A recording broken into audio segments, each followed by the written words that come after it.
क्या कभी ऐसा हो सकता है कि एक देश दूसरे देश को खरीद ले? सुनने में बड़ा अजीब लगता है ना? पर हाल ही में यह सवाल सच में उठा जब अमेरिका ने कहा कि वो ग्रीनलैंड को खरीदना चाहता है। और नहीं, ये कोई मजाक नहीं था। असल में ये एक बहुत पुरानी कहानी की बस एक नई कड़ी है। तो चलिए आज इसी दिलचस्प जियोपॉलिटिकल पहेली को सुलझाते हैं। सवाल तो सीधा सा है, आखिर दुनिया के सबसे बड़े द्वीप में अमेरिका को इतनी दिलचस्पी है क्यों? इसका जवाब छिपा है इतिहास में, जमीन के नीचे दबी दौलत में और भविष्य की सुपर पावर बनने की लड़ाई में। कहानी की शुरुआत करते हैं हाल की एक घटना से। एक ऐसा ऑफर जिसने पूरी दुनिया का ध्यान अपनी ओर खींचा और अमेरिका के एक पुराने जुनून को फिर से हवा दे दी। तो हुआ ये कि जब अमेरिकी राष्ट्रपति डोनाल्ड ट्रंप ने ग्रीनलैंड खरीदने की बात पब्लिकली कही तो जवाब एकदम सीधा और दो टूक आया, ग्रीनलैंड बिकाऊ नहीं है। डेनमार्क और ग्रीनलैंड दोनों ने मिलकर यह साफ कर दिया। इससे अमेरिका के उस वक्त की कोशिश तो रुक गई, लेकिन यह कहानी का अंत नहीं था।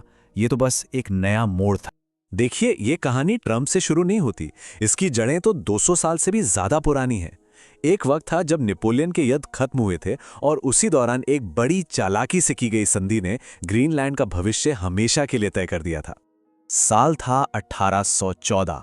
डेनमार्क नेपोलियन के साथ खड़ा था और वो युद्ध हार गए। अब हार की कीमत तो चुकानी ही थी, तो एक शांति संधि हुई जिसने सचमुच सब कुछ बदल कर रख दिया। इस संधि में तय यह हुआ कि डेनमार्क को अपना पूरा नॉर्वे का साम्राज्य स्वीडन को देना होगा। ये बहुत बड़ी हार थी, लेकिन यहीं पर डेनमार्क के डिप्लोमैट्स ने एक कमाल का दांव खेला। उन्होंने संधि के आर्टिकल 4 में बड़ी चालाकी से एक लाइन जुड़वा दी कि नॉर्वे तो जाएगा, लेकिन नॉर्वे के जो पुराने इलाके हैं जैसे ग्रीनलैंड, आइसलैंड और फैरो आइलैंड्स, वो इस डील का हिस्सा नहीं होंगे। सोचिए, बस उस एक लाइन ने 434 साल पुराना रिश्ता तोड़ दिया। ग्रीनलैंड अब नॉर्वे की टेरिटरी नहीं रहा, बल्कि वो सीधे सीधे डेनमार्क का हिस्सा बन गया। और इसी एक फैसले ने आज की इस पूरी कहानी की नींव रखी थी। तो ठीक है, ये तो समझ आ गया कि ग्रीनलैंड डेनमार्क के पास कैसे आया, लेकिन इस सब में अमेरिका कहां से आ गया? सच तो ये है कि अमेरिका की नज़र इस द्वीप पर दशकों से है और इसे खरीदने की कोशिशों का एक लंबा और बहुत दिलचस्प इतिहास रहा है। अमेरिका की दिलचस्पी 1867 में ही शुरू हो गई थी, अलास्का को खरीदने के ठीक बाद। तब विदेश मंत्री विलियम सीवर्ड को लगा था कि यहाँ बहुत संसाधन हो सकते हैं, लेकिन वो बात ज़्यादा आगे नहीं बढ़ी। फिर 1910 में अमेरिका ने ज़मीन की अदला बदली का एक ऑफर दिया, जिसे डेनमार्क ने फिर से ठुकरा दिया।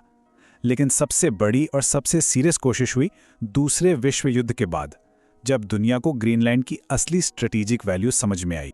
साल 1946 में राष्ट्रपति ट्रूमैन ने एक ऐसा ऑफर दिया जिसने सबको चौंका दिया, $100 मिलियन, और वो भी सोने में। आज के हिसाब से देखें तो ये अरबों डॉलर की रकम होती है। और नतीजा, डेनमार्क ने पैसे लेने से साफ मना कर दिया। लेकिन उन्होंने अमेरिका को एक बहुत बड़ी छूट जरूर दी। उन्हें वहां अपना मिलिट्री बेस बनाए रखने की इजाजत मिल गई, और वही इजाजत आज पिटुफिक स्पेस बेस के तौर पर कायम है।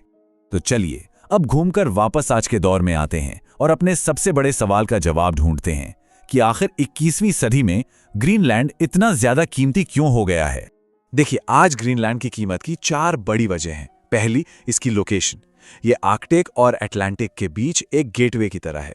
दूसरी, यहाँ अमेरिका का एक बहुत जरूरी मिसाइल डिफेंस बेस है। तीसरी, इसकी बर्फ के नीचे छिपे हैं रेयर अर्थ मिनरल्स, जो हमारे फोन से लेकर हर टेक्नोलॉजी की जान है। और चौथी वजह है यहाँ तेल और गैस के बहुत बड़े भंडार मिलने की उम्मीद। और अगर रेयर अर्थ मिनरल्स की बात करें तो आज इस बाजार पर सिर्फ और सिर्फ एक देश का दबदबा है, चीन। यही वजह है कि ग्रीनलैंड अमेरिका के लिए इतना जरूरी हो जाता है। यहां मिलने वाले खनिज चीन पर उसकी निर्भरता को पूरी तरह खत्म कर सकते हैं। तो आखिर में सवाल ये उठता है कि आर्कटिक के इस नए जियोपॉलिटिकल खेल में ग्रीनलैंड की अपनी क्या हैसियत है और इसका भविष्य कौन तय करने वाला है। यहाँ ये समझना बहुत जरूरी है कि ग्रीनलैंड एक सेमी ऑटोनॉमस यानी अर्ध स्वायत्त क्षेत्र है। मतलब 1979 से उनका अपना लोकल शासन तो है, लेकिन डिफेंस और विदेश नीति जैसे बड़े मामले आज भी डेनमार्क के ही हाथों में हैं। और इसीलिए ग्रीनलैंड के भविष्य से जुड़ी किसी भी बातचीत में डेनमार्क एक सेंट्रल प्लेयर बना रहता है। तो हम इस पूरी कहानी को इसी एक बड़े सवाल के साथ खत्म करते हैं। जैसे जैसे आर्कटिक की बर्फ पिघल रही है, नए रास्ते खुल रहे हैं, नए खजाने सामने आ रहे हैं।